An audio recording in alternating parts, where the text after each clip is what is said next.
Welcome to the Foul Play YouTube channel.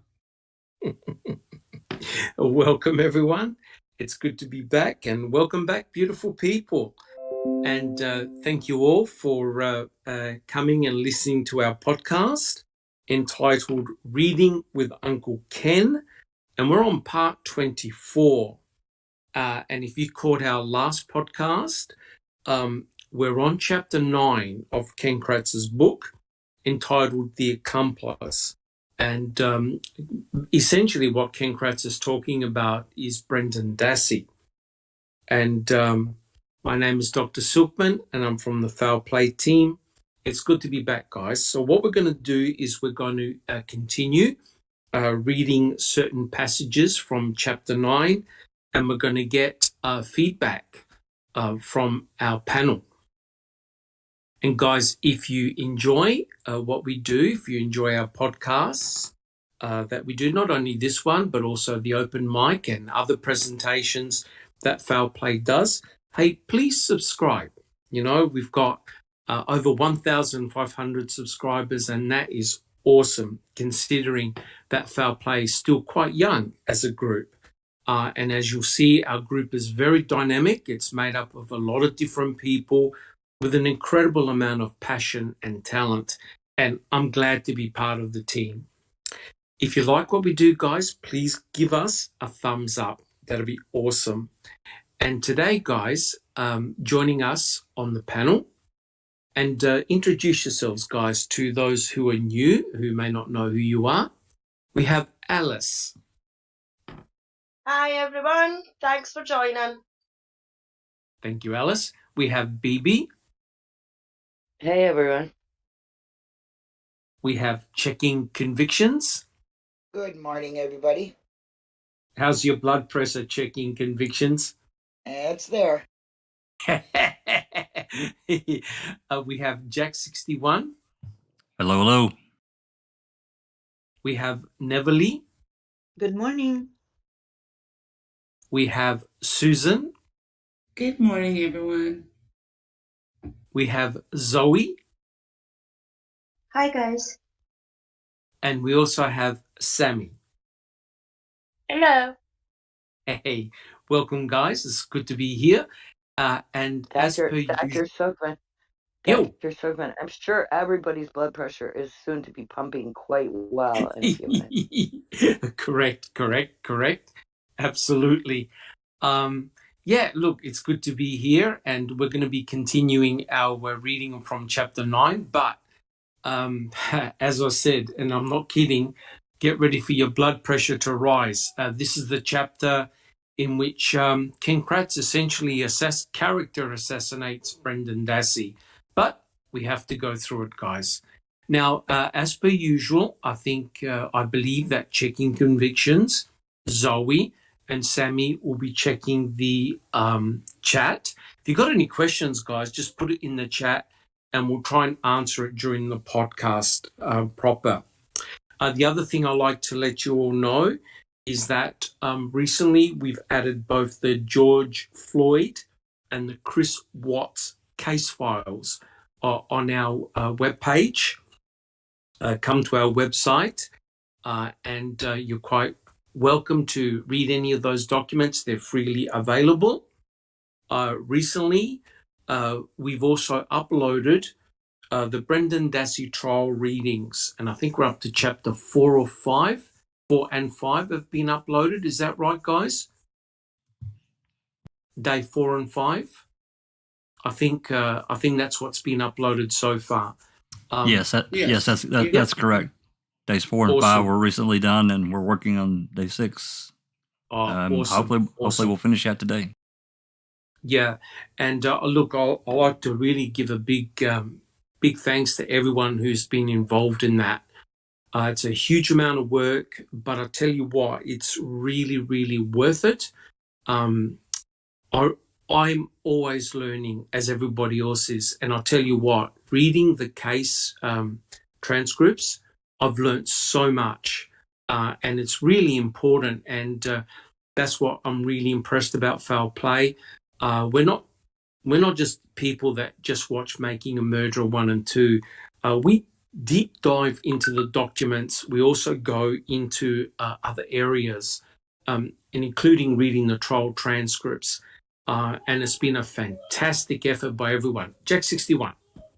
I think it's worth mentioning too, Doc, that comparatively speaking, I read the transcripts way back when we got them, and I've probably read many passages several times. However, going through it all again now versus back then, and what we know now versus back then, it's completely eye-opening. Just thought it's worth mentioning. Yeah, fantastic. It really is. And I think also it's amazing how your stance matures, because we've read so much, learned so much, and by reading books and by going through to the original documents, you learn so much, and I think that's really important. And one can clearly see the terrible shenanigans, and I'm sure the panel can comment, because at the moment there was one of the trial readings with Mark Wiegert, and I'll tell you what, I never wanted to smash my iPad as much as I wanted to. It's shocking when you hear the responses of Mark Wiegert during Brendan Dassey's trial. It goes to show the sheer arrogance of the investigators, especially Mark Wiegert and Tom Fassbender, and they had really no regard. And I believe that Edelstein did a really good job in questioning, especially Mark Wiegert, and yet, he fobbed off anything that he couldn't really answer. Jack 61. Yeah, he did do several things really well. One thing I wished he would have done was address the judge and ask the judge to give Wiegert an instruction to only answer the question and not this added value. Well, not surprisingly, after every freaking answer. Yes.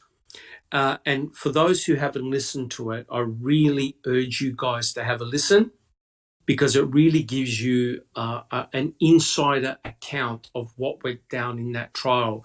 And remember, this is Brendan Dassey's trial, and it's so ridiculous because you had all these witnesses, the state called all these witnesses. It was almost like a mini Stephen Avery trial, and actually very little to do with Brendan Dassey. But you really have to listen to the responses of Mark Wiegert. And it's interesting because we're now doing the chapter on Brendan Dassey, and it's remarkable that now it's all coming together so well. But we can discuss that a bit later. All right, guys. Well, look, thank you so much. I really appreciate that. So what we'll do, we'll make a start. And so we'll continue from chapter 9. And I quote, now remember, this is Ken Kratz, who's talking about Brendan Dassey. I quote, Fassbender and Wiegert picked up Brendan at school on the first day of March and drove him to the Manitowoc County Law Enforcement Center. On the way to the interview, they stopped off at his house, where Dassey handed over the first piece of physical evidence in what would be a long list of items corroborating his version of the Halloween night events. The bleach-stained jeans he wore when he helped his uncle clean blood from the garage floor. All right. Now, the question is to the panel, who proved that human blood was cleaned up from Stephen's garage floor? Who'd like to have a go? Alice. No one. Because No there one? was not. Correct.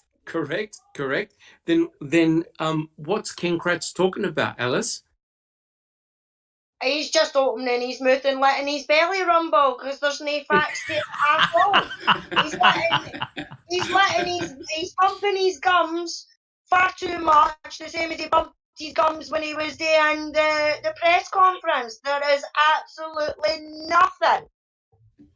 Okay, 100% agree with you, Alice. But here's the problem, right? if you're reading this book without context, you would be led to believe that Brendan Dassey and Stephen Avery had cleaned up blood in the garage, right?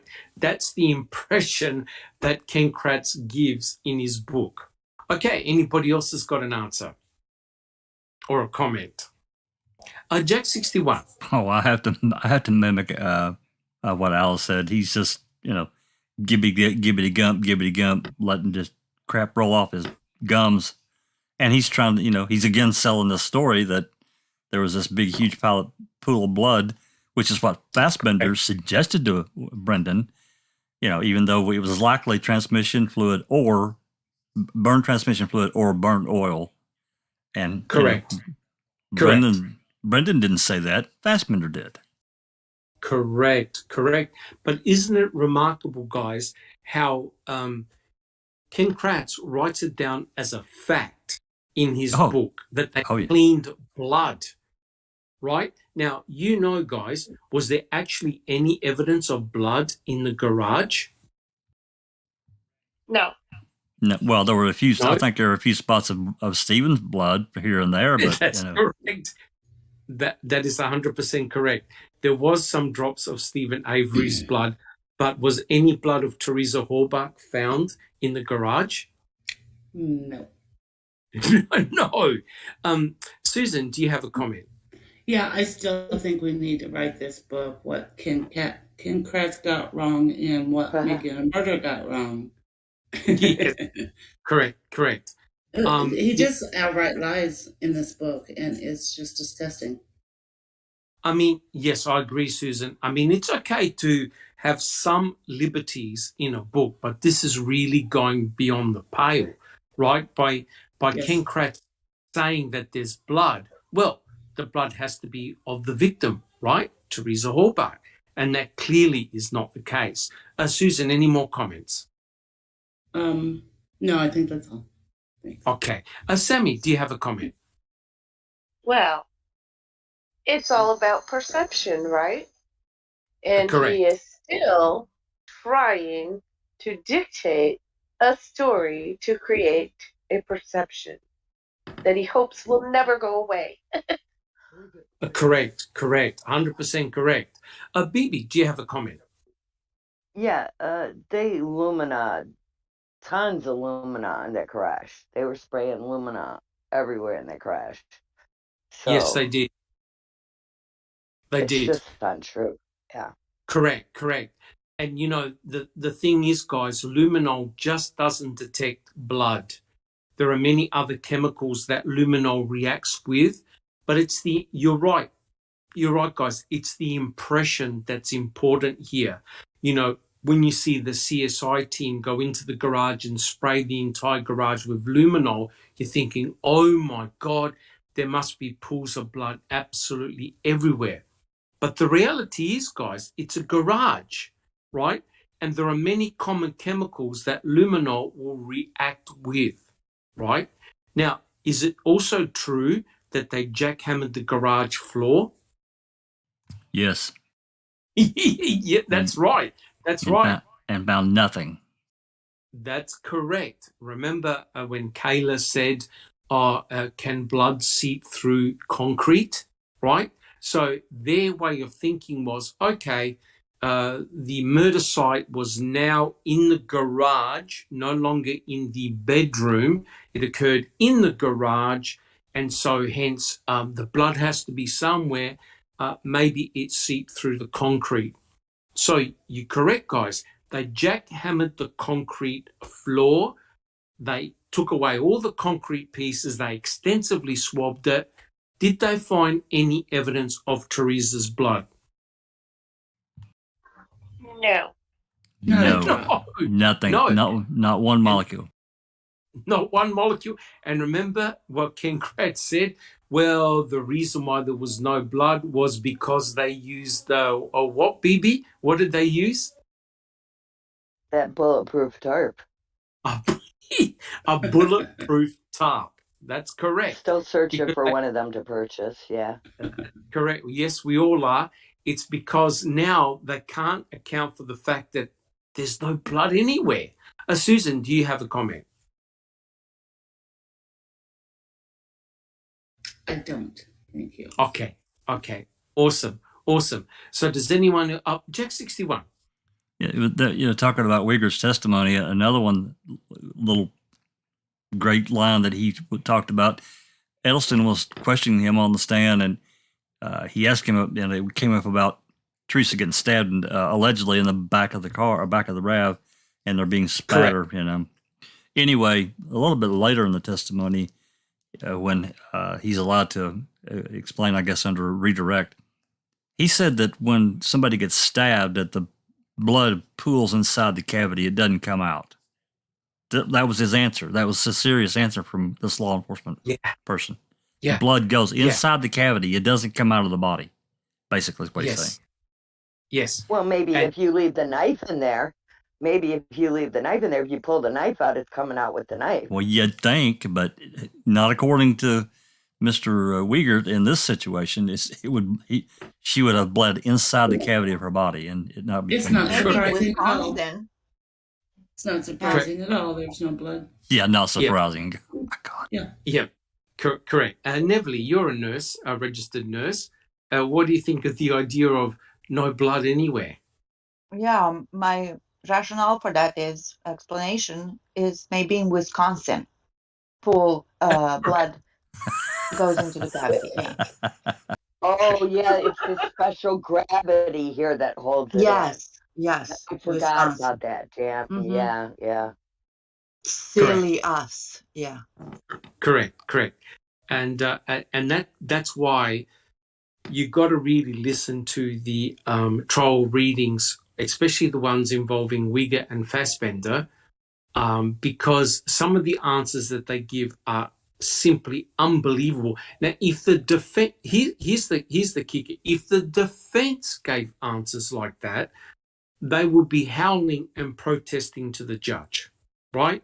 Now, how many times, remember, during the press conference, the March 2nd press conference, how many times that they bashed and assaulted Teresa Halbach, and Ken Kratz kept on saying, but she didn't die. She didn't die. It became so ridiculous, right? Apparently, Teresa Halbach had her throat cut. According to Fassbender, was only a minimum cut. It wasn't deep. Now, excuse me, but you've got a couple of major blood vessels in your neck. You nick any of those and you're spraying arterial blood all up the wall. Jack 61. Yeah, Neverly's a nurse. Maybe she has a comment about that too, about somebody get cut in the neck. Come on, Neverly. You guys, when you shave your face, you get a little nick and you can't stop bleeding, right? Bleed like a stuck pig. Come on. Correct. Yeah, exactly. No matter which body part you cut, you shave your legs, you get a little nick, it bleeds forever. You cut your thumb, with a knife, it bleeds forever. What are they talking about? Correct. What are they talking about? And all of this after that press conference when he said, she was stabbed, throat cut. Look how dramatic that is. Throat cut, that's horrible. And now it was a nick. She was shot in the head. Correct. We never said, that it was a item FL, maybe it just grazed. So everything is now grazing. So what happened? What happened there? No, they didn't find anything in the trailer because they shouldn't find anything in the trailer. She was killed in the garage. Oh my God. How many times are they going to... That's it's correct. It's not surprising. They had 5 days. It's not surprising. Yeah. That's correct. That's correct. Yeah. Alice, fucking tosser. Do you have a comment, Alice? Yeah, I mean, just it's the same when it comes to the Luke Mitchell and Jodie Jones case that I'm working on in the background as well. A lot of she had a lot of defensive wounds on her. But people are actually saying, he might not have been covered in blood. No, I'm sorry. The way that lassie was supposed to have been mutilated and assaulted and everything like that, And the same with Teresa, the way she's supposed to have been assaulted and everything, there is going to be blood everywhere. It's going to be on her, it's going to be on the person, it's going to be on the surrounding areas. As Neverly says, it doesn't matter where you cut yourself, whether it's on the hand, face, the leg, the feet, your arms, your neck. Blood is coming out no matter what. And there will be traces, whether it's drops, trails, splatter, whatever. There is going to be blood. So it annoys me when people say, oh, but just because there was no blood doesn't mean to say they never done it. They did do it because they weren't covered in the victim's blood. That's correct. That is correct. Being very blunt, Teresa's death, or the victim's death, if you don't believe it was Teresa, was extremely violent. Where is the blood? That's the big issue. Where is the blood? Bibi, do you have a comment? That Darlie Routier case or whatever, she had her throat grazed, cut, and it just missed the jugular vein or whatever by like a centimeter or something, less than a centimeter. Yes. There was blood everywhere from her. Correct. Yeah. Absolutely right. And it was just a graze. Yes. Yeah. Yes. And you see, this is the biggest, I think, the biggest shenanigan of the whole lot. The crime scene investigators would have gone in, and don't forget, law enforcement went in even before the RAV4 was found, and there was nothing nefarious found in Stephen Avery's trailer, right? Because if a violent death had occurred, one would have found evidence for it absolutely everywhere. Checking convictions. Do you have a comment? Well, I just want to... Oh, I think checking convictions just dropped out. She'll get back in. Susan, do you have a comment? Well, Wiegert would say, that's not surprising. They burned all the bedding. Correct. Except of course, when they went to check the fire pit, the burn pit, there was no evidence of bedding there at all. Right? Exactly. Springs, nothing. That's exactly right. That's what I was going to say. There's no evidence whatsoever that they burned any bedding in that fire pit. None. Correct. Checking convictions. Are you back? Yeah, I am. I just wanted to remind you all, you're worried about the blood. They shouldn't have been worried about it because that was a wooden girl, remember? That's correct. Ida McPhail, correct. Neverly, do you have a comment? My point number one is Wiegert, what a cocky prick. To say, you know what I mean, all of the things that he said during the trial. And then, remember, Stephen objectively, factually cut his finger and he bled like a pig. From 1 centimeter or 2 centimeters of a cut finger. Very good point. Bled like a pig, right? Yeah, that's a very good point. He was pretty much the only one that bled.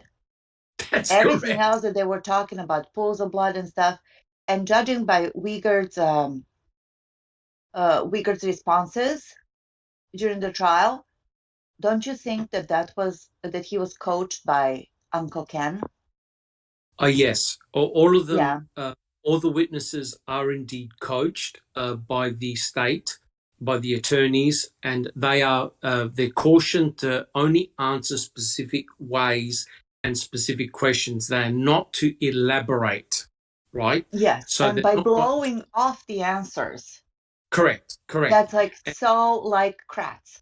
Not going to spend 20 seconds there and blah, blah. They had 5 days to, clean up, and which has nothing to do with the truth. It just proves the point that if you tell the lie a million times, it eventually becomes the truth. That's their logic, and that's their motto. Yeah. Yep. And the other important thing is that Edelstein had to basically argue with the judge that Wiegert was going off topic in a lot of his answers. Wiegert never wanted to answer the questions directly. Jack 61. Yeah, I would have loved it. And at the end of day 4, I don't know how many people have read the transcripts or listened to what we just released, but at the end of day 4, Uyghur made the comments to whatever question, well, they had 5 days to clean up. And that was basically at the end of day 4. I so wished that Edelstein on the beginning of day 5 would have rehabilitated that statement and forced Uyghur to explain, well, you're introducing something new. Please explain yourself, and forced the issue. Yes, but Jack 61, you have to admit, both the impression I got was the judge and the state attorneys, you could tell that they were trying to speed up the questioning. They were trying to stop the questioning. Even the judge, how long is this going to take? Yep. Oh, you mean you have to go for some more? And you think to yourself, wait a minute, we're trying to get to the bottom of this. Is this true or just fantasy? And you could tell that the judge had had enough, because Edelstein was questioning everything that Fassbender and Wiegert asked Brendan. What did you mean by that? And Wiegert completely fobbed off the defense team all the time. Jack 61. Yeah, he that was another of course, irritating part of the trial, that Willis was really bad about watching the clock, and Fox did it too. Yeah. And I understand, they want to keep things moving along. However, that should never be an excuse to limit a defense attorney's questioning of a witness, ever, in my opinion. 100% correct. But was that a tactic? Oh, yeah. Yeah, of course it was a tactic. I mean, let's think about it. Let's think about it, guys. There's no one can bring up any forensic evidence against Brendan. There's none, which means it's only his words. So hence, that's why Wiegert and Fassbender were extensively questioned, because that's all it was. They couldn't bring in the crime lab and say, right, do you have any forensic evidence against Brendan Dassey? Because there was none. So hence, the defense attorneys had every right to grill Wiegert and Fassbender. Jack 61. Yeah, one last thing, Doc, before we move on. At the end of day 5 or day 6, when Edelstein had questioned, alluding to this evidence and so forth, under redirect, Fallon, I think it was Fallon, questioned Wiegert about the evidence and how it connected to Brendan. And Wiegert goes into this spiel. I could not believe he did this. Susan remembers it. Yeah. About how this evidence connected to Brendan, even talking about the bleach bottle, the blood in the wrap, and all this stuff happened way prior to Brendan getting involved. It was one of the most ridiculous things he said. It was terrible.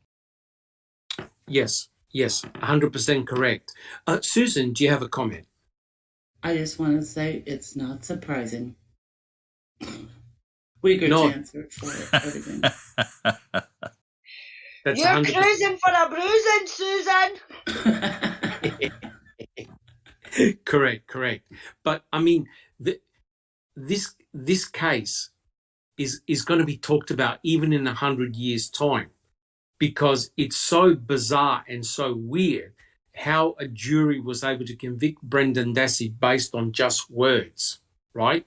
And I think the main problem here is that you couldn't separate really Stephen Avery's trial and verdict and Brendan Dassey, right? You couldn't separate the two, even though they tried. Both Brendan and Stephen are linked together.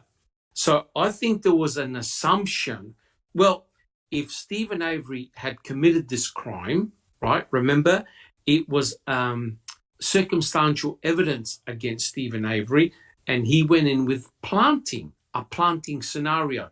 Well, if Stephen is guilty, Brendan was there, he must be guilty too.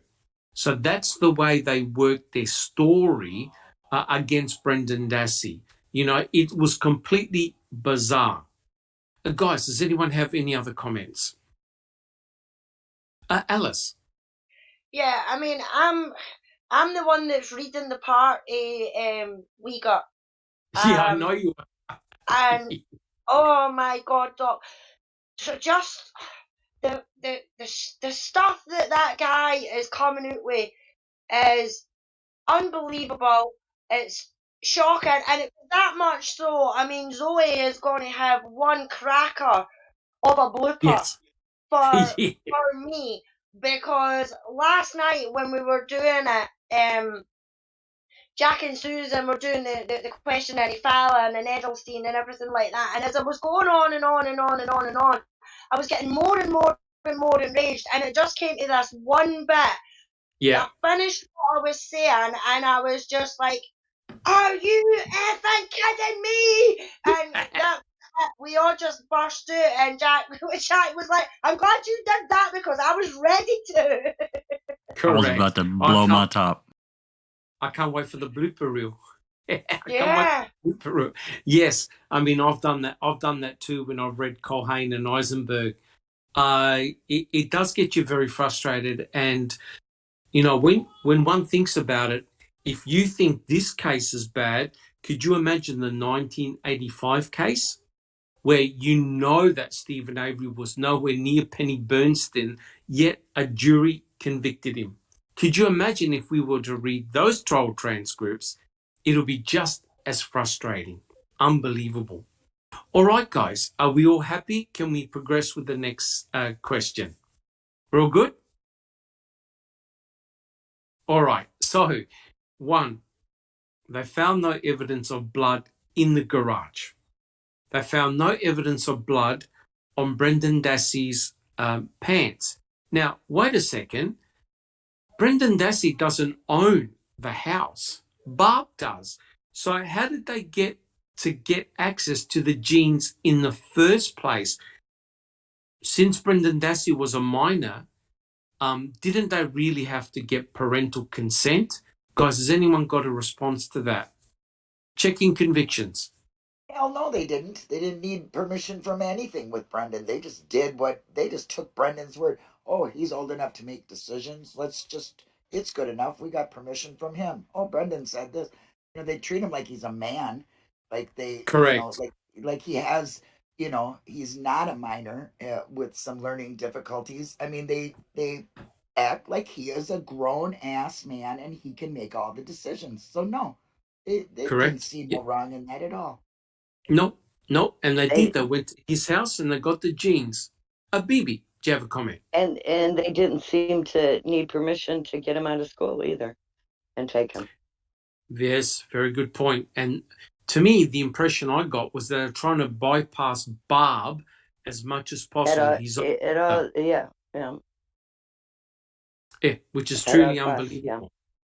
Yes, but remember, the state tried to put forward the theory that they cleaned the blood, like Teresa Horbach was shot 10 or 11 times in the garage. There must have been blood absolutely everywhere, and they cleaned it up using Teresa Horbach's own clothes, right? Now, as Bibi said, they luminoled the entire garage. They didn't find any blood belonging to Teresa Horbach, but they were able to find some droplets of blood belonging to Stephen Avery. That proves straight away that they didn't use all these bleach and chemicals to extensively clean the garage, because otherwise, what's Stephen's blood doing there? So clearly they didn't do a very good clean-up job at all. Susan, do you have a comment?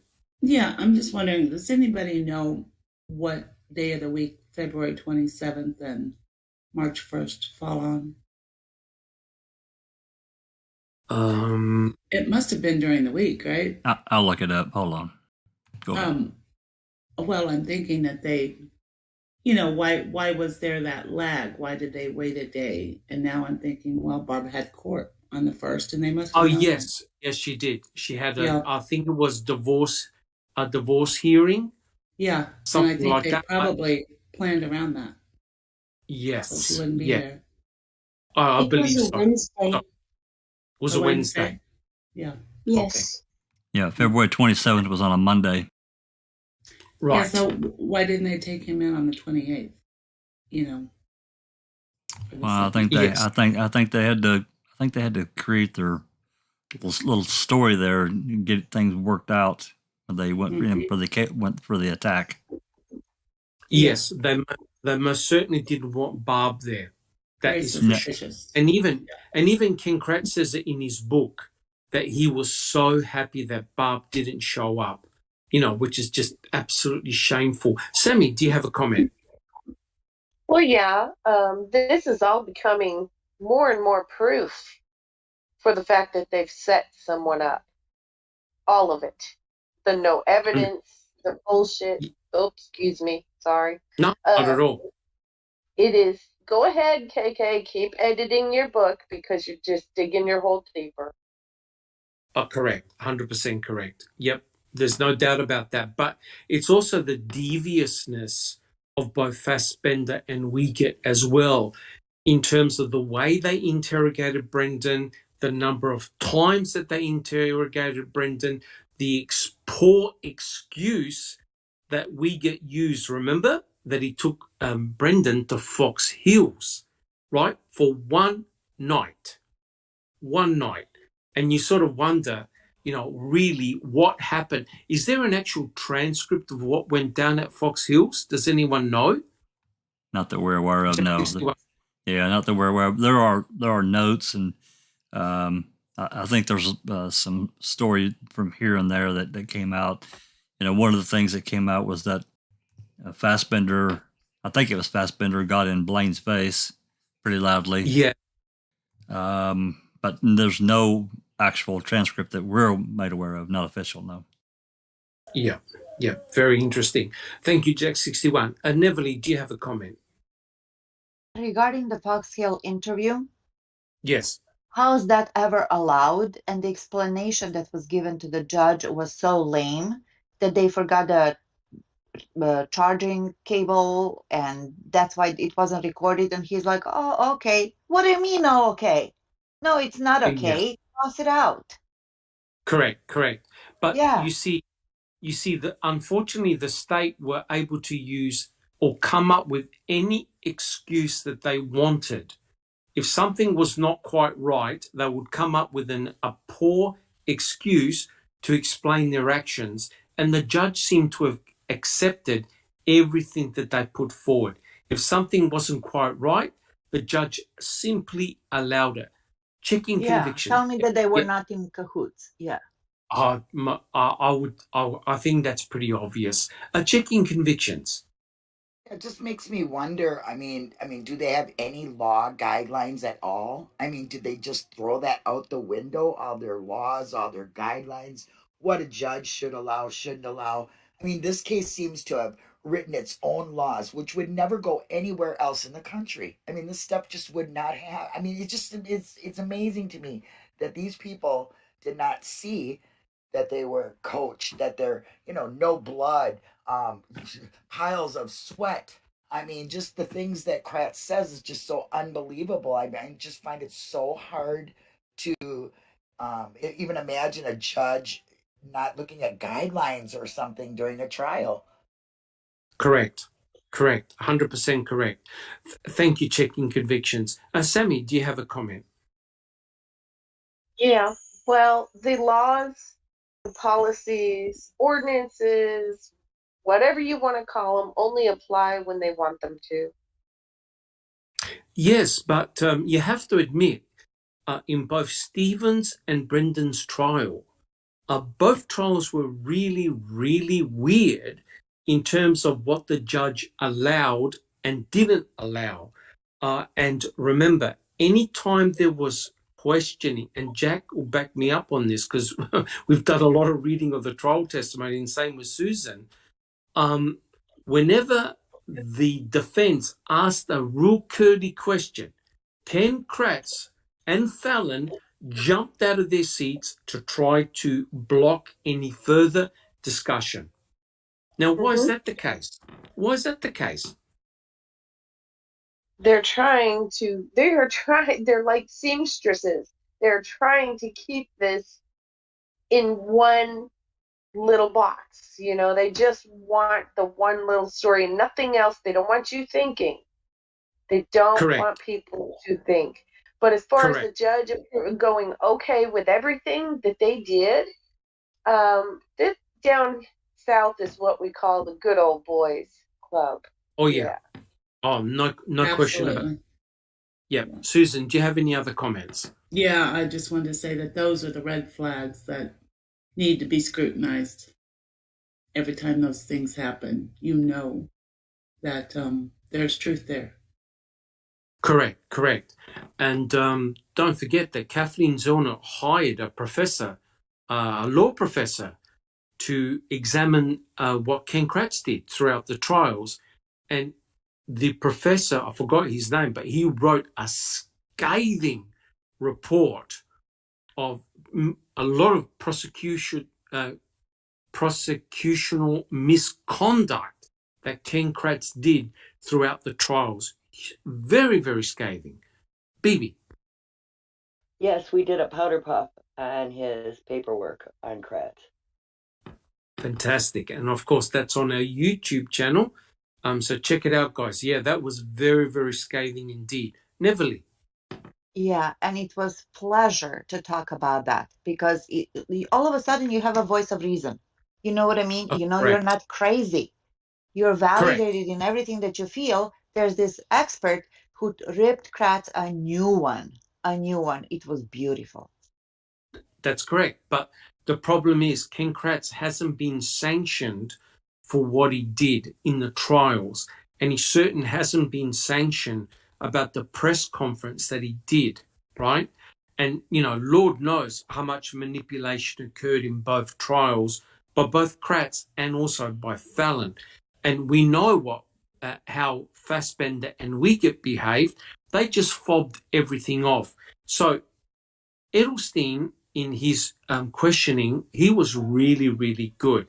Remember, he summed up. He said, okay, look at all this evidence that the state has got here.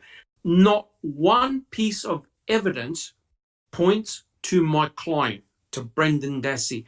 And for Wiegert to say they had 5 days to clean up, what type of answer is that? What type of answer is that? So in other words, when you can't answer, you resound to speculation.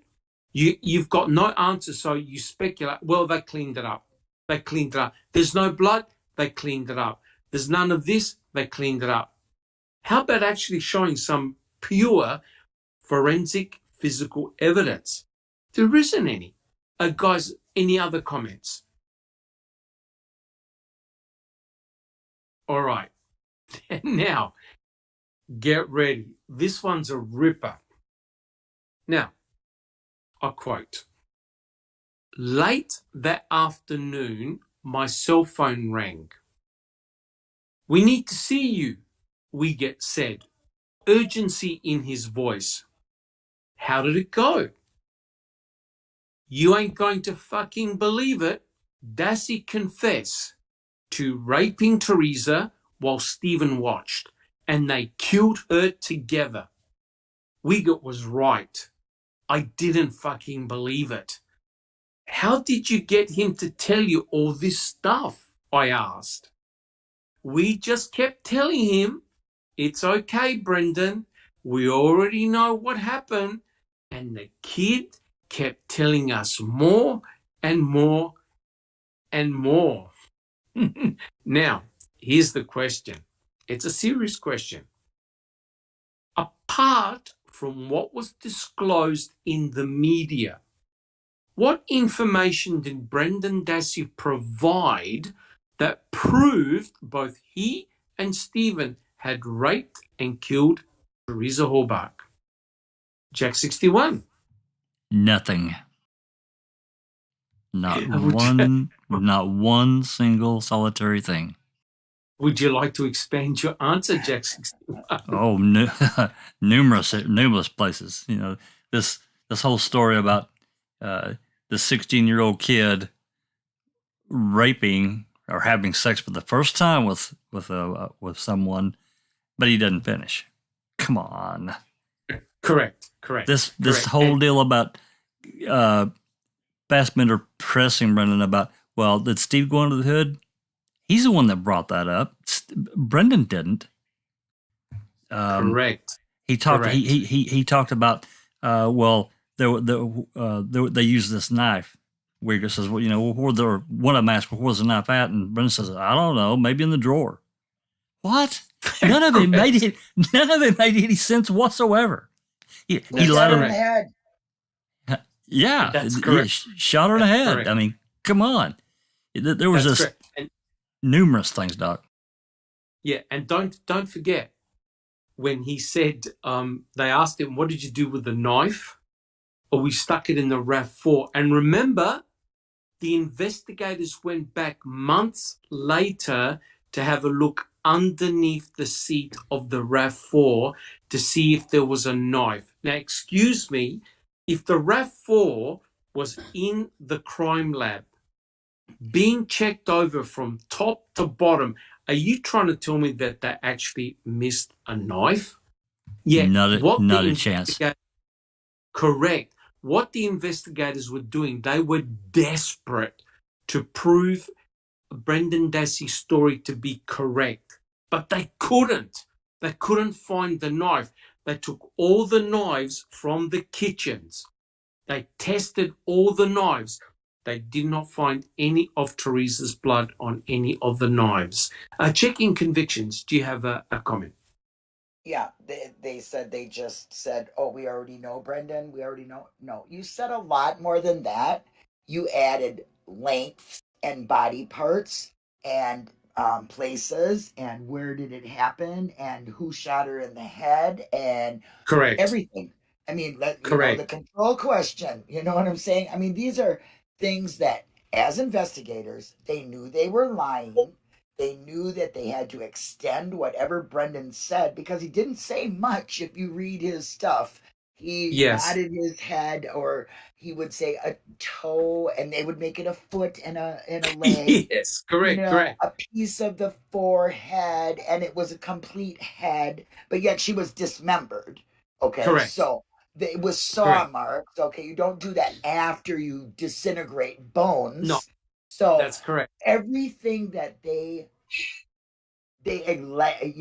extended of what Brendan said was a complete lie, and they fed the key things to Brendan, and they didn't have anything up until who shot her in the head. That's correct. That's correct. And remember, the crime scene moved from the bedroom to then into the garage. And remember what Brendan Dassey said? We shot her outside of the garage. And then Fassbender and Wiggett had to correct him. Oh, no. We know something happened in the garage. And then Brendan changed his narrative to, oh, yeah, that's right. It was in the garage. Do you agree, checking convictions? Yeah. Like, what happened to her head? Punched her? I mean, come on. They could have told that boy that the sky was falling, you better jump in that little hole there, and he would have did it. He would have done it. 100% correct. And if he would have said no, they would have said, oh, he said, no, not that hole. It's the next hole over there. You know what I mean? They just did, no matter what he would say, they would make sure that those little parts, because if you really look at Brendan's so-called confession, there is nothing there until they say who shot her in the head. That is 100% correct. So would you guys agree that it was actually the investigators that were feeding the narrative to Brendan? Absolutely. Yes. Absolutely. Yeah. There you go. That also brings up the control question. Susan. Yeah. One of Eric Cose's biggest frustrations. Correct. That's what I said. They totally twisted that around. Where actually Brendan was going along with them on that. And even the whatever circuit court that was, whatever Hamilton court that was, the Seventh Circuit. Seventh Circuit, yeah. Circuit Court. Even that judge, Hamilton or whoever it was. Yes, Judge Hamilton. Misconstrued that answer. It's just so frustrating. Yes, he did. Yeah, the whole thing, unfortunately, was a real joke. Alice, do you have a comment? Yeah, I mean, one of the things that I noticed with doing day 6 last night with Uyghur, and that was Kratz, and that when it came to questioning the teacher or the psychologist from the school, Kratz and that were sneaky because they tried to make it that Brendan was scoring more points. Like they were saying that he had an average of 93, and things like that. But when Brendan's lawyer actually started questioning the psychologist person, they actually realised that it was in certain things that Brendan would score higher on something than the average total, you know? I mean, that's like myself. I'm good at one thing better than I am another, so obviously I'm going to score higher on, say, I'm going to score higher on a maths test than I am on an algebra, on a science test. Yes. You know, because I'm better at maths than I am at science. And that's what they tried to do with Brendan in that instance, especially Kratz in that. Because he had score on one sort of a level, they tried to make it, because he had that average score of an average student on that one certain thing, then he was able to understand and take in and make it everything that was being said to him in that interrogation, which is a load of crap. Because 100%. when you actually right down to it, it was only his cognitive, his understanding of language and the way things are said to him was a hell of a lot lower than the 93% that they tried to make out that he was an average student. Correct. And you could remember during one of the interrogations when I think it was Fassbender that asked Brendan, well, how are you going in your school grades? And Brendan said basically D's and F's. He basically failed everything.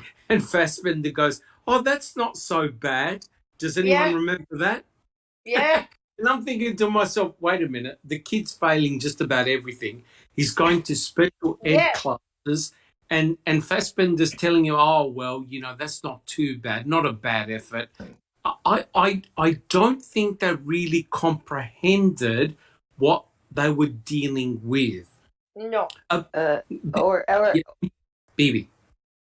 Or it's the kind of grades he got, so that's why he said they're not too bad. Yes, correct. Yeah, he was reminiscing of when he was in school. Thank you, Bibi. Checking convictions. Yeah, there's just a couple statements in the chat. Mystic Jinx says, remember that the only piece of evidence that she was shot in the head was removed from the videos of the interrogations that were released to the public. Why? That's one. And then another one from Mystical Jinx says, in November, Brendan proved, to be easy to manipulate and agreeable. You've got Brian, Blaine, Bobby, and you take it, you make 5 brothers, right? And, the control, like the control question, it was, you have 5 brothers, and that was O'Neill. That's correct. And also, of course, it was Detective O'Neill's interview with him at Crivets that really sent the red flags up, right? About the bus driver. And so, guys, if you've got a couple of minutes, I'm talking to the audience as well. I put up a little clip involving Lisa Buchner. And she was the bus driver. And it only goes for about 3 minutes. Have a look at it. It's on, I'll put it on YouTube. That was such a critical stuff up by the defense. It really, really was. Neverly, do you have a comment? Yes, Dr. Silkman. That chapter that you just read, really, as you say, it was a ripper. It was like deja vu, word by word almost.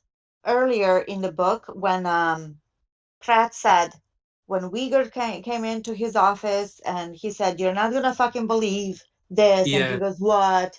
He goes, well, Teresa stopped at the Averys. Yes.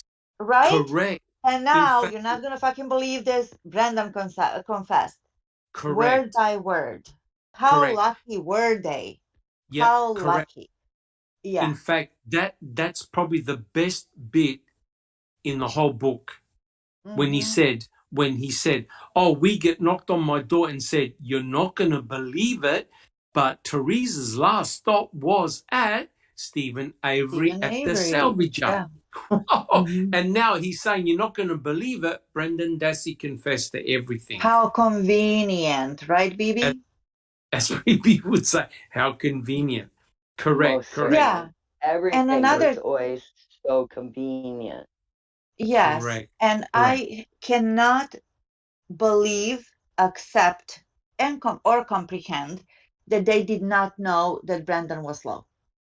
I just refuse to believe that. Because they've been trained, they have their own kids. They know when you talk to regular, I don't mean to be disrespectful, so, somebody who has no language challenges, or how would you call it, just like a regular person versus Brendan. I'm sorry, but I cannot accept that they didn't know and that they didn't see anything funny. They were just sticking to the agenda. They needed something, and as Elner said, Brendan was a plant right there. Brendan was a plant. Yeah. He was part of the planting, 100% correct. Thank you, Neville. Jack 61. Wouldn't Brendan be the original game changer? Because according to these people, he's the one telling them about the garage and the shooting inside there. Of course, that's after they talked him into it. And then they, they were writing search warrants as they were interrogating or coercing Brendan. Not interrogating. What am I saying?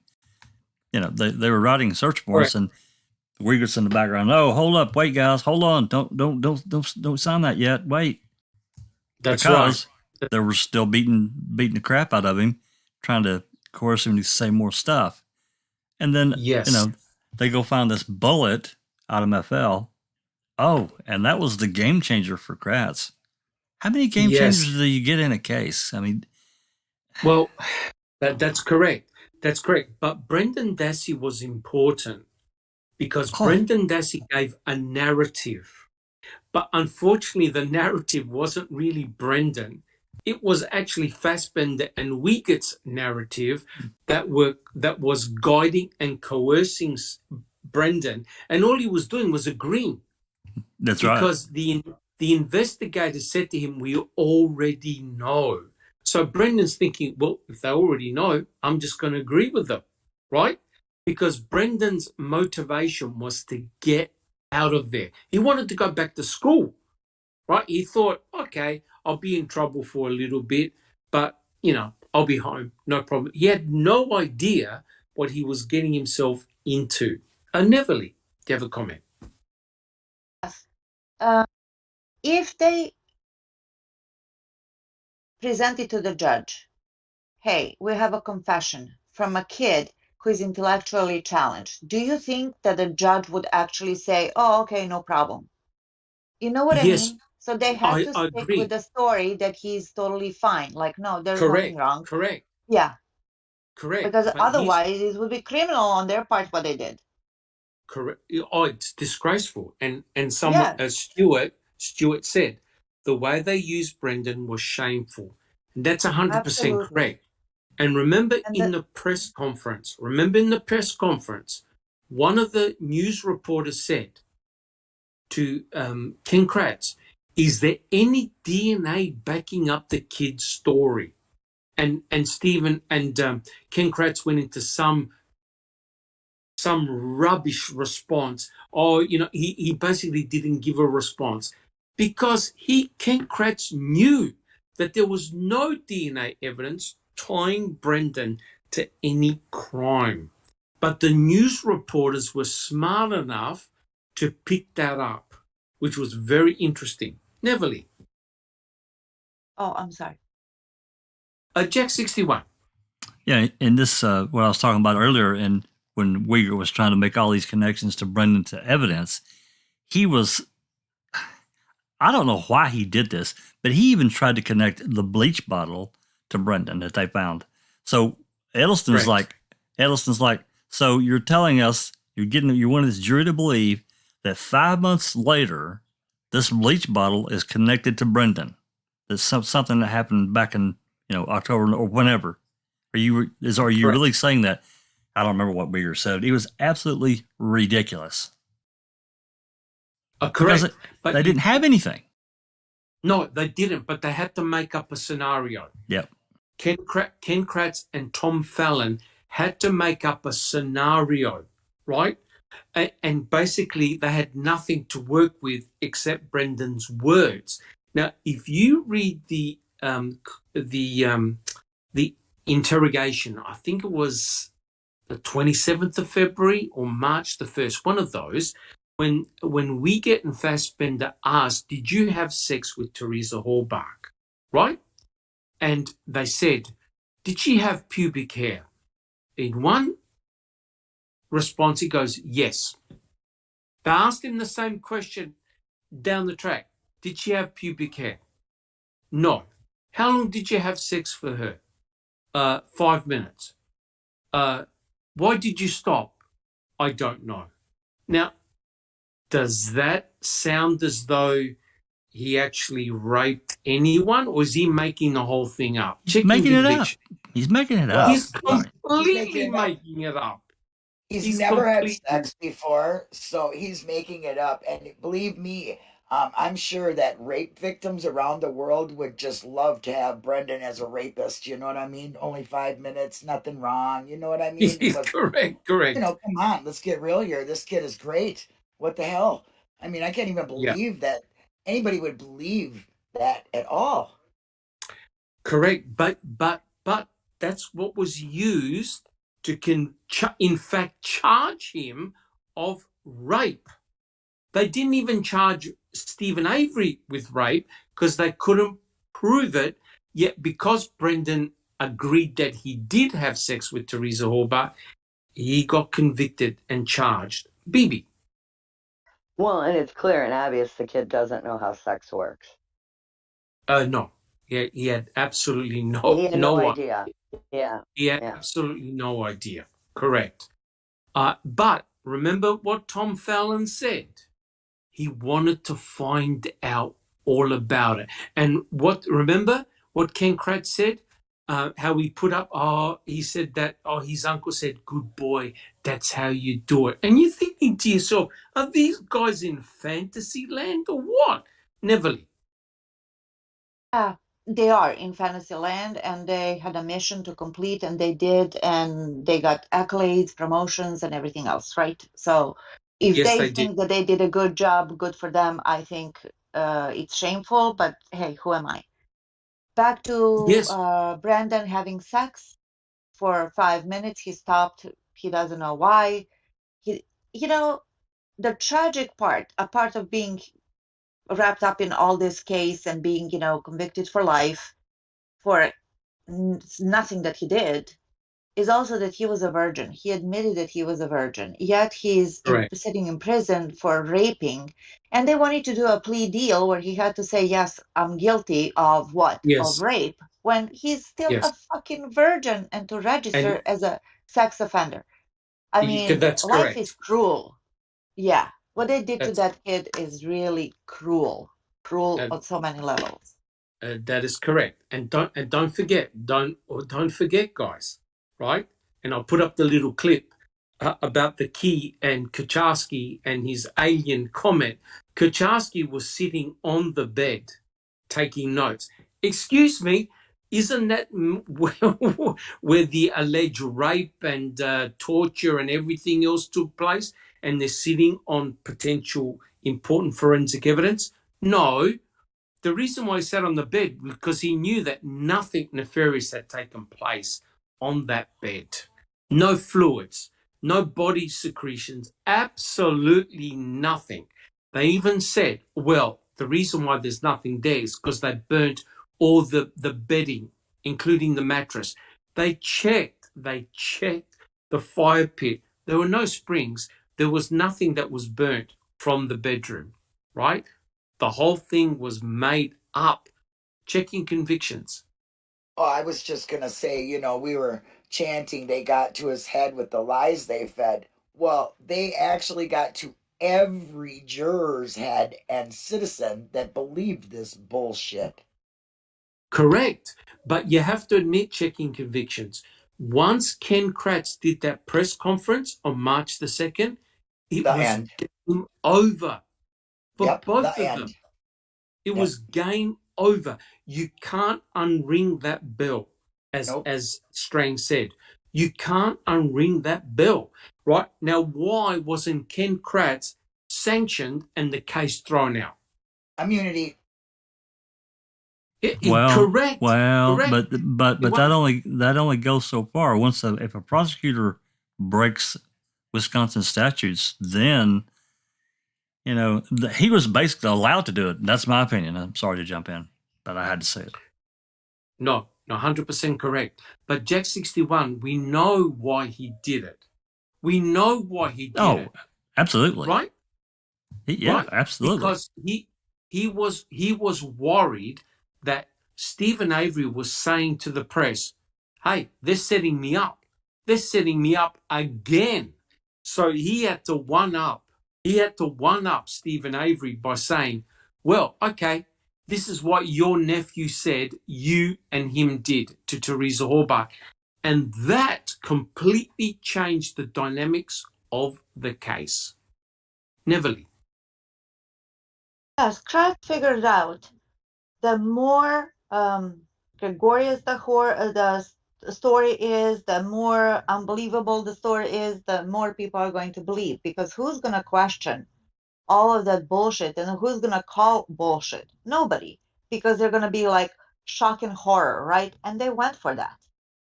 They went for shock and horror. That's correct. And they threw everything in, because the public, the regular citizens, that are going to be like, what? Did you hear that? Drama, in other words. You know what I mean? Correct. So who's going to have the guts to stand against that? That's correct. That's correct. The horse has been bolted. The damage has been done. The horse is bolted. The damage is done. You can't put the genie back in the bottle. And that had the desired effect, right? Because remember that Strang and Buting, I think they questioned, was it close to 400 people about, what would you do with the void die, or whatever it's called, when they're talking to potential jurors. And a lot of them said, yeah, he's definitely guilty. He's definitely guilty, because they already heard from Ken Kratz that both men were guilty. Stephen and Brendan were guilty. Now, that's just completely unbelievable, right? So the whole thing is very, very frightening. Jack 61. I'm going to speculate here a little bit, but it's still something I believe is true. And I've come to believe this over time. I didn't necessarily believe this, starting out new. But if you look at what Kratz did and what he was allowed to get away with, never forget, none of us can ever forget that Fallon was the real power on that team. He was an assistant attorney general. I think Fallon used Kratz to get what the state wanted. Oh, no doubt. No doubt. And Kratz was a perfect personality disorder, Mr. Charming himself, to a man for this job. Perfect, because he has no boundaries, no scruples, no morals, no ethics, nothing. He loved it. Remember in the press conference when somebody asked a question to Wiegert, and Wiegert didn't want to talk about it because it was an uncomfortable question. I forget exactly what was the question. And Kratz jumped in and he said, "Oh, I'll be happy to talk about that. I don't have a problem with talking about that." Remember that? Yeah, that was Sheriff Pagel. That was Pagel. Yeah. Yeah, correct. Yeah, Pagel was like, blah, blah. And Kratz jumped in and he was, "Oh, I'd be happy to answer that question." So he had that personality disorder. You know what I mean? To be willing to say and do anything and to strategize this case to this anti-level of unbelievable fantasy. Yeah. Ken Kratz. Shock and horror. Correct. Ken Kratz saw the trials as a ticket to being famous. But unfortunately, it destroyed him. It destroyed him, as we all know. Alice, do you have a comment? It's actually Londoner in the chat. He says, would Avery not have had to burn or dispose of the bedding, etc.? No evidence of that occurred either. Exactly. No. There was nothing. No. Because in the Luke and Jodie case, the people were saying that his mum tried to cover up what he'd done by burning the Parker jacket in a wee log burner fire in the back garden. No, it was nothing like a fire pit or anything like that, but they took away the ash and everything like that and got that tested, and there was no signs of anything like that. So if anything like that had been burnt in Stephen's burn pit, as well as the boat, there would have been evidence of it. You know, some sort of fibre or something like that in amongst the ash and things like that would have been able to tell if a bed or bedding or anything like that was in that fire. And there was none, the same as there was no evidence that a body was burnt in that fire, because there wasn't any residue that would come off a body. Because you've got to remember the oils and the fats and everything like that coming off the body while it's burning would have seeped into the ground and into that ash and everything like that. So there would have been some sort of sign that something happened in that burn pit, and it didn't.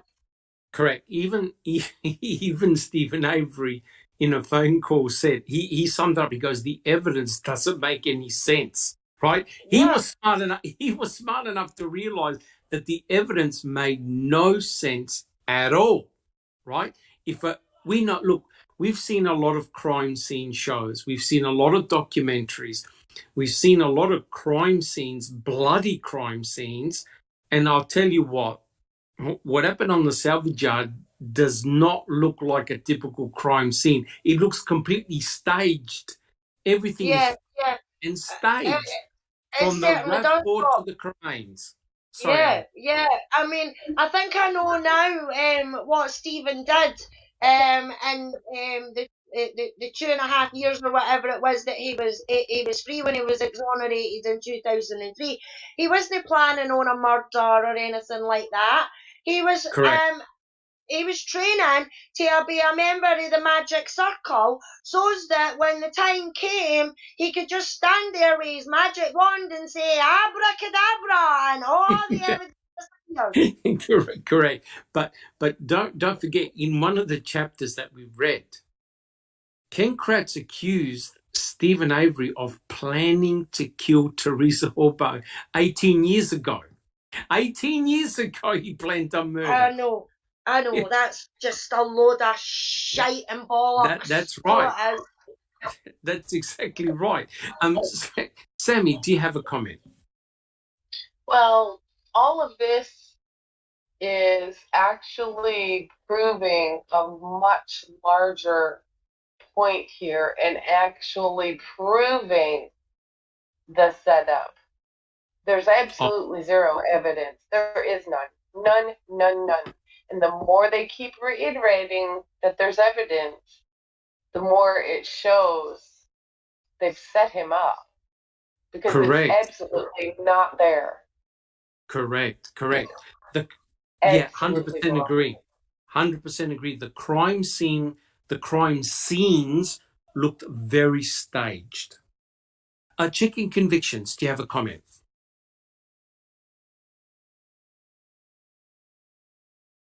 Checking convictions. Did you have a comment? Oh no, she dropped out again. Jack 61. You know what did look like a crime scene, Doc? I know you know. Ken Kratz's hairstyle. Well, I was talking about an area, but yeah. Well, I guess we could consider that an area too. Well, but no. we know what looked like a crime scene. That was Cuss Road. That's exactly right. Yeah, Cuss Road looked like a genuine crime scene, right? If you let's be honest here, right? We could do it in 30 seconds. If you knew nothing about this case and you saw the photographs from Cuss Road and no one said a word to you, you knew nothing about Stephen, you knew nothing about a victim, and someone said, what can you tell me about these photographs?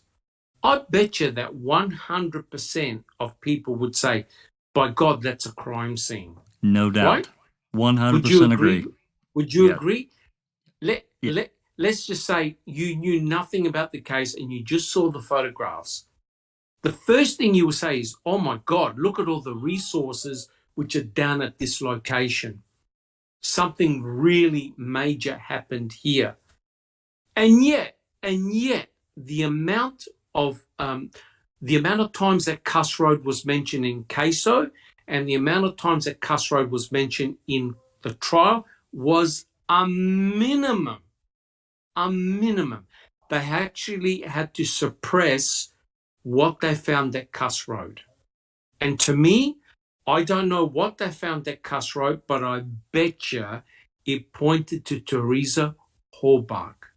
Whether they found a body part, whether they found a body part, whether they found documentation, whether they found evidence that crime took place, and it pointed to Teresa Hallbach.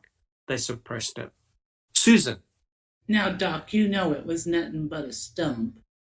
That's correct. It was more than a stump. Come on. That's 100% correct. It was a peat moss bag. Alice. I mean, not only that. I mean, even if you didn't look at the photos, Doc, when I watched the documentary, and the flyover and everything like that it was showing you, there was more crime scene tape round Cuss Road, they woods and they roads and that, round Cuss Roads and everything, than there ever was on the Avery property. So when I seen that, to me, that was like, oh, something's happened there. What's happened there? So as I was watching it, and then the photographs and that started coming out, I was thinking to myself, something's happened there. Why are they concentrating on there? Why is all that crime tape there? You know, now I'm not a criminologist or anything like that. It's just bloody common sense. You know, no matter what crime show you watch or anything like that, even in real life, watching the news and there's a crime scene, they put up crime scene tape and they put it everywhere to block off the whole thing. There was more crime scene tape at Cuss Road than there ever was on that Avery property. Yes, and the other thing, of course, thank you, Alice. The other thing, of course, is that if it was not a crime scene, how do you account for the fact that they actually put tower lights at Cuss Road? Tower lights, they were there all day, and the night and the light towers were obviously on during the night. Now that's, isn't that going excessive? And yet, when you think about it, remember what Erdl said when they were at the burn pit? Oh, we had to leave at about 5:30 because it got dark and we had to go away. And so they closed the crime scene because it was getting too dark and that was scary. Why not put up floodlights and do proper processing of the burn pit? They didn't do it, right? It's a joke. Bibi. Shane Henry said, Cred said Steve Avery wanted to go back to prison. Okay, so why did Steve Avery not kill her, place her at the police station, and take a selfie? That's correct. 100% correct. Very cheeky, but 100% right. correct. Sammy, do you have a comment? Actually, I do. And it's just more about, take for instance, that flyover. There were some things that they did that I believe, rather than being part of an investigation, were more of to try to distract people and give them something else to be paying attention to. Correct. I think the Rosetta Stone to unraveling what happened is really to work out what happened at Cuss Road. The person that knows what happened at Cuss Road is Mike Bushman. I don't know how much Colburn knows, but he was there. He had to go back there twice. So it's very interesting that Mike Bushman, he was one of the old guard. He was one of the officers that arrested Stephen Avery back in 1985 and he was a loyal lieutenant to Kasserich. Don't you find it rather interesting that he's called, I know he sort of like retired, but he was called out of retirement, and he was part of the searching team that found the burial site at Cuss Road. Obviously, something must have gone down because they put police tape absolutely everywhere, checking convictions. Yeah, I was just going to say that. I mean, if you take a look at the overall property, Cuss Road, where the RAV was, Stevens trailer, the garage, all of those areas should have been roped off. Nobody should have been in there. I mean, process the RAV on scene. That's what they would normally do. They'd be processing all these places. But instead, Correct. the only place they do this, it seems that they're doing it correctly, is at Cuss Road. So what does that, I mean, what does that say? That is the only place that looks like it's being processed the correct way in an Correct. investigation.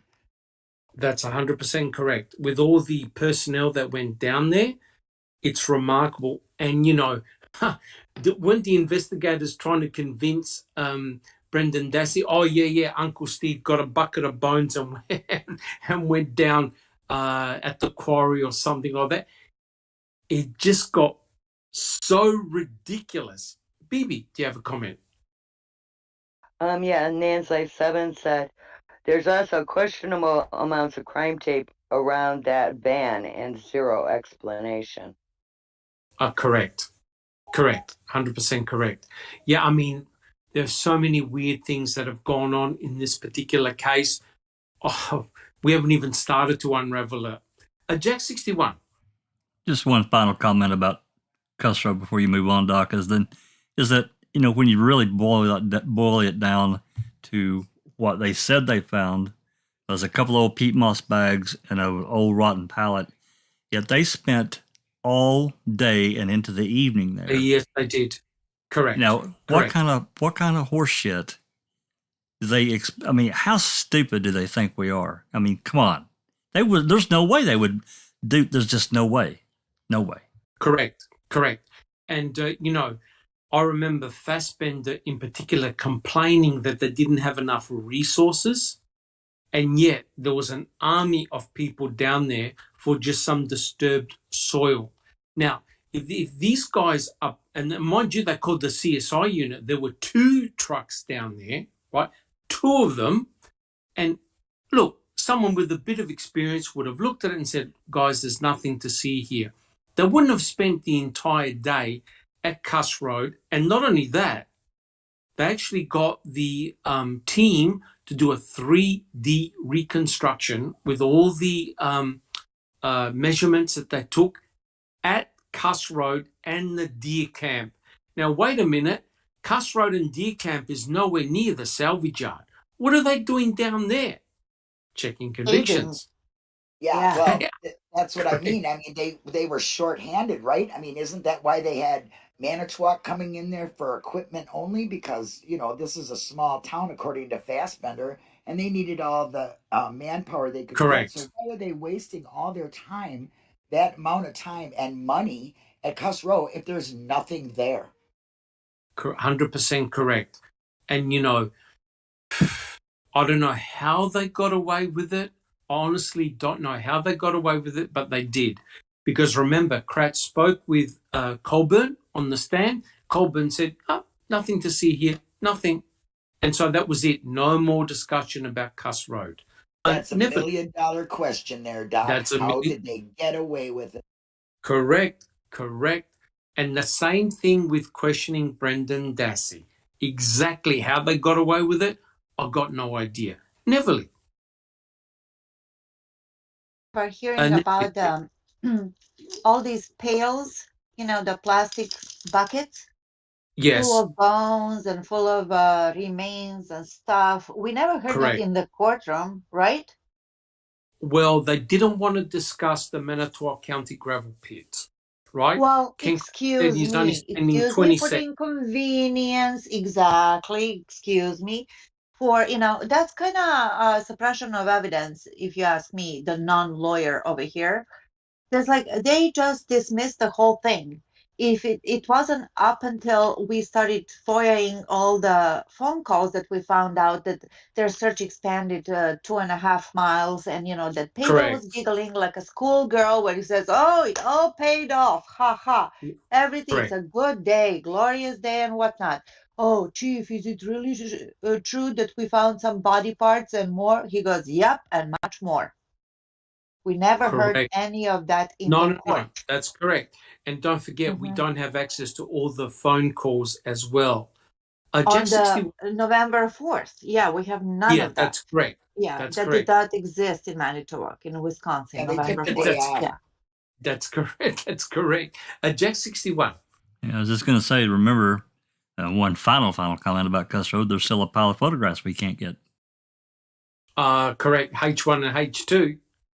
That's right. Dig site measurement. Yeah. I know.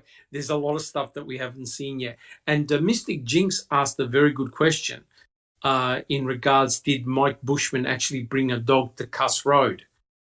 That I don't know. But Mike Bushman was a dog handler for the MTSO, which is very interesting because, well, you know that when they put the crime scene tape at Cuss Road, they brought the scent dog, and the scent dog was prevented from crossing the tape line, right? So, which is rather bizarre, right? Because you bring in the scent dogs and cadaver dogs to determine where they go, where the scent of Teresa may have been, and yet Pagel said, no dog is to cross that police line. Now, how do you work that one out? Has anyone got an answer to that one? I got no answer to that one at all, which is very interesting. All right, guys. Well, look, what we'll do, I'm a bit conscious of the time. Bibi, you got a comment?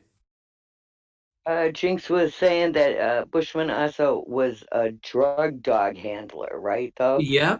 So maybe it would have been a drug dog that they would have brought in. Well, the interesting thing is how many narcotics law enforcement went to the Avery salvage yard. You think it was Colombia?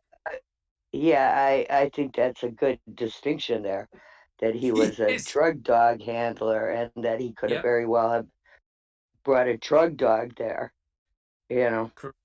Correct. But don't you think it would have been wise to bring in the scent dog just in case? Of course, they didn't want the scent dog to do a hit, right? It would have looked really, really bad. How were they going to explain it?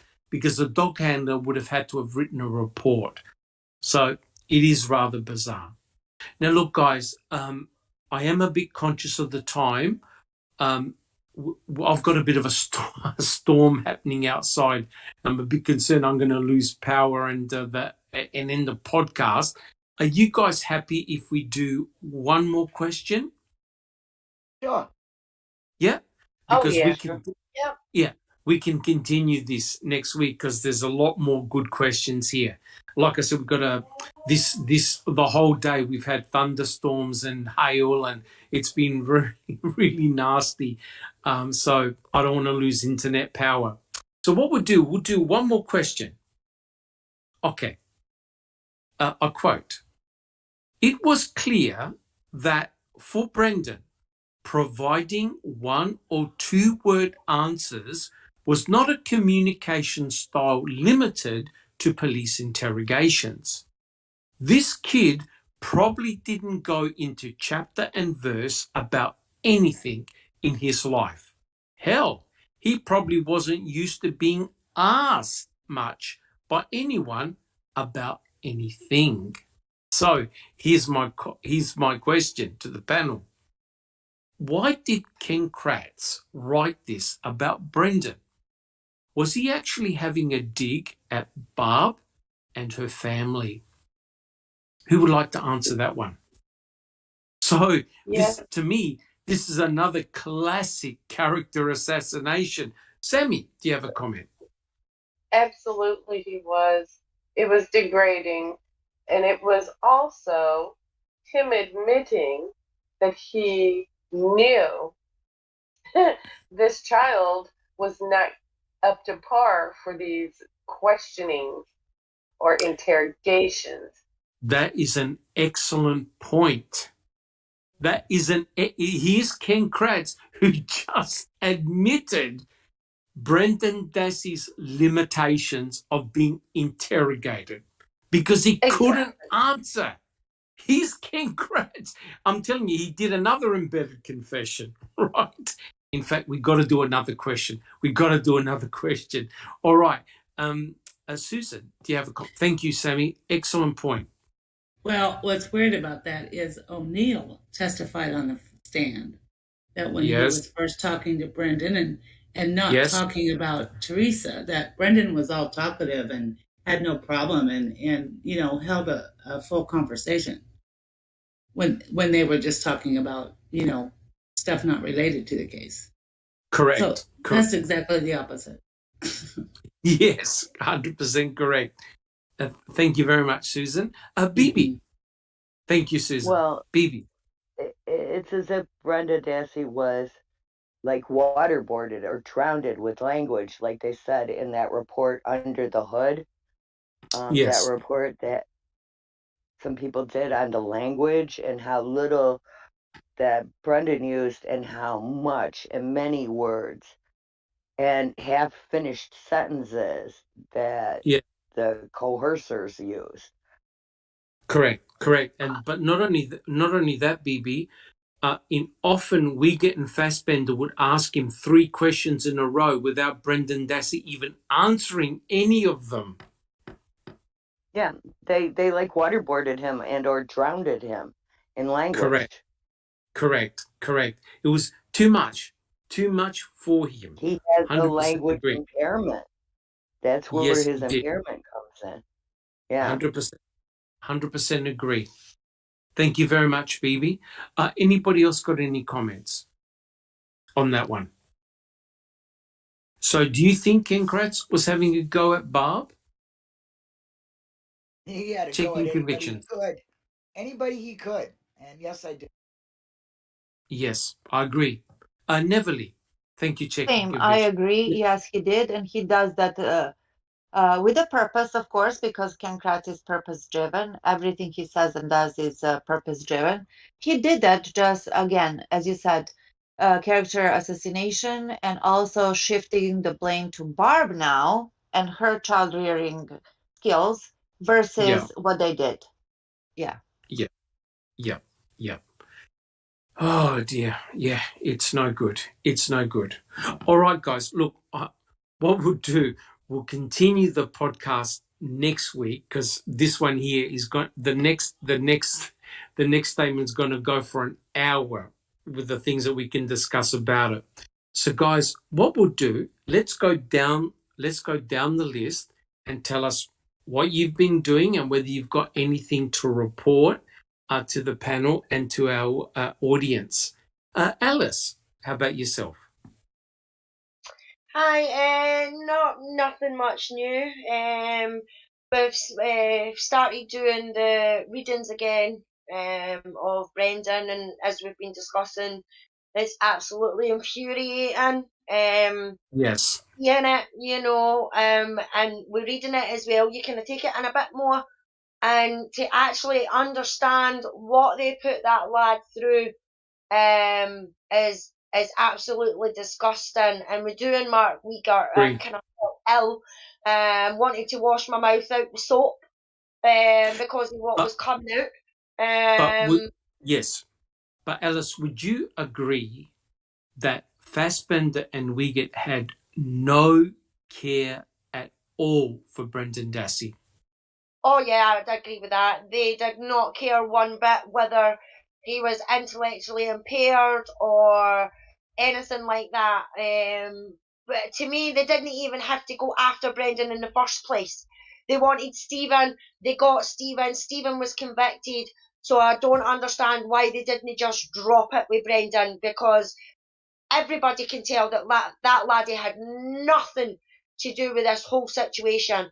And it was, as everybody else has said, Brendan was a plan, and because Kratz done that press conference on the 1st, he had to continue and go after Brendan. because then he would have to admit his wrongs and that he was wrong with that press conference, and he's not the type of person to do that. So, correct. So in effect, they couldn't go back and say, "Oops, sorry, we got it wrong."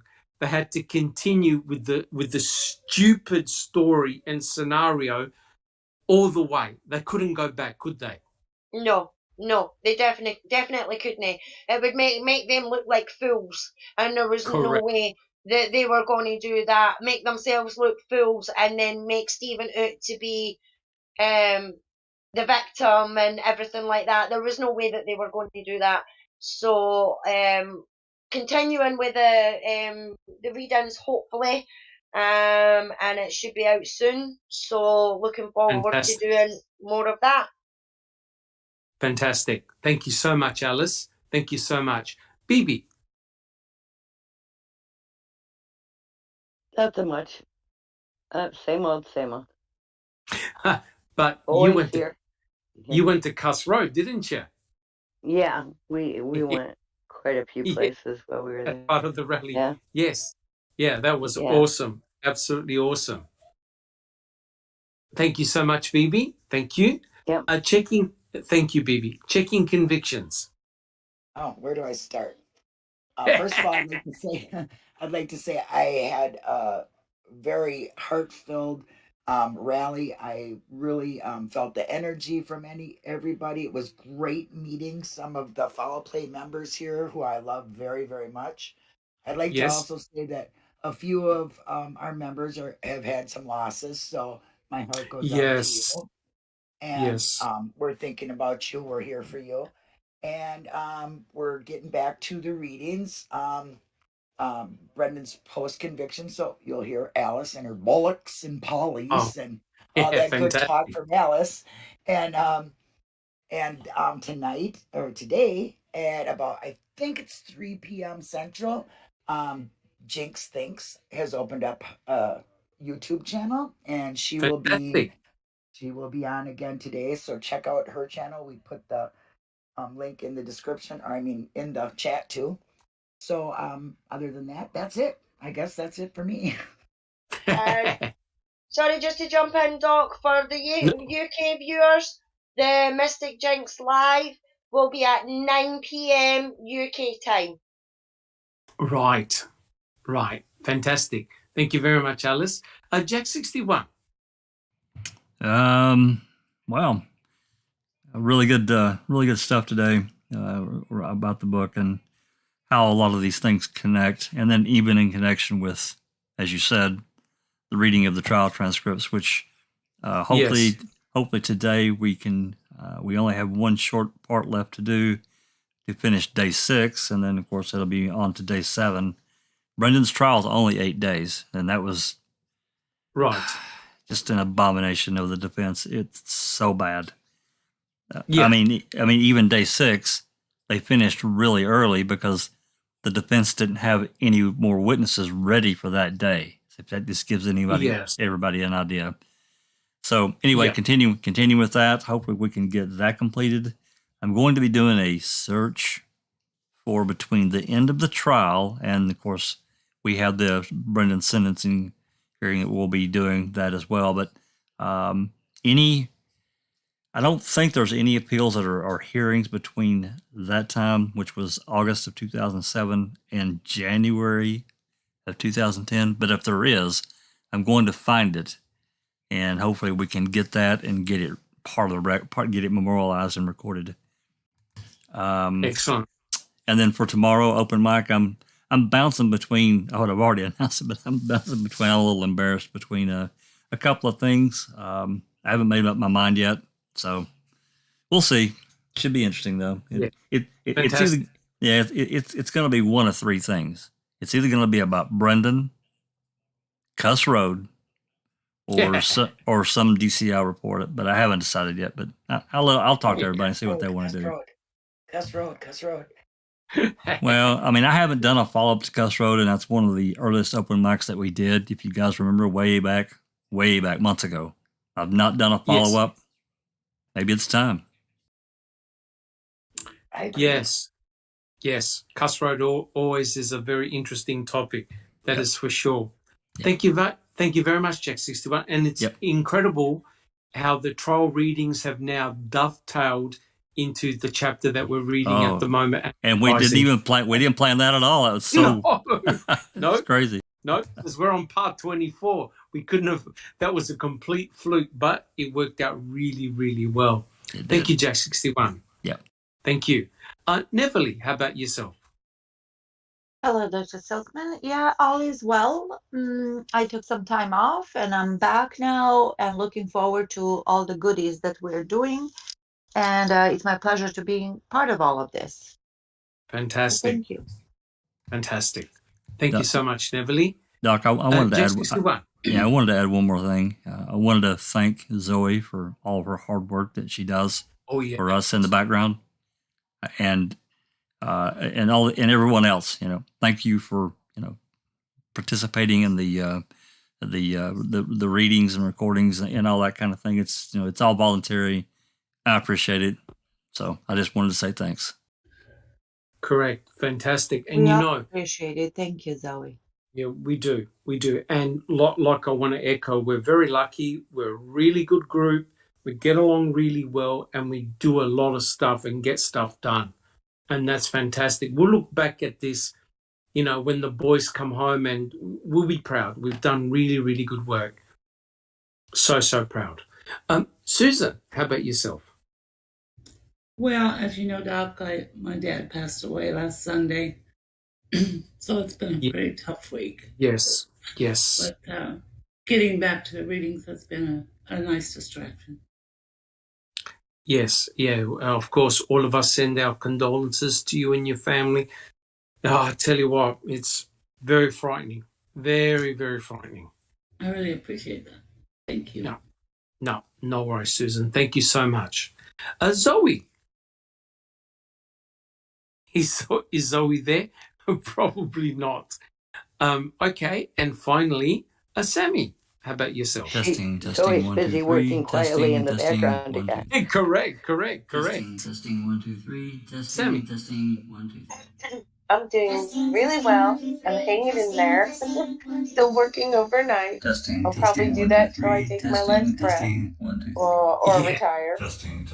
But this book is making it even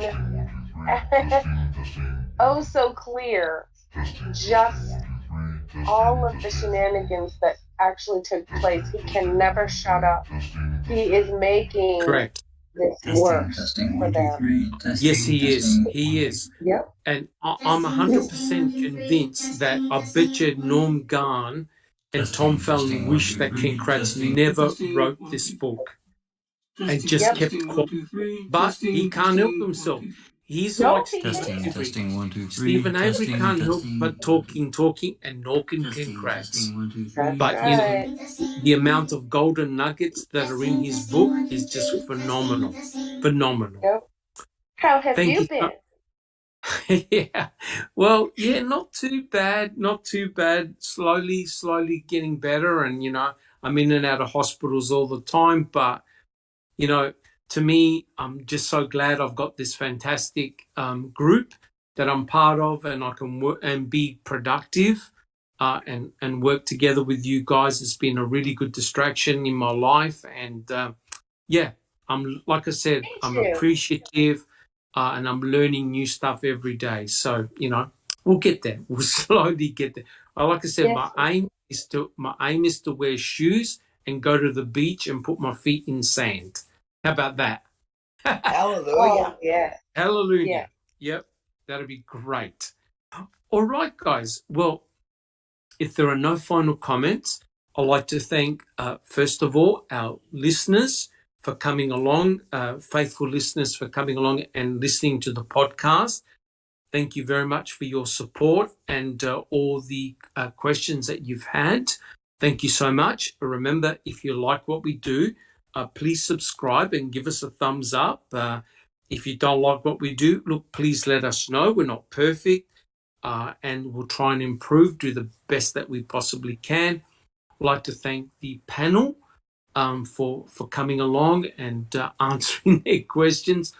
it's remarkable. I mean, this book is written years ago, yet it's still, you still feel the anger and the hurt and the angst from what Ken Kratz has written. And, you know, the way he completely destroys Brendan Dassey is just truly, truly shocking. All right, guys. Well, look, thank you so much. And I will catch you all next week and we'll continue our podcast. Again, thank you so much and God bless. This has been a Foul Play production.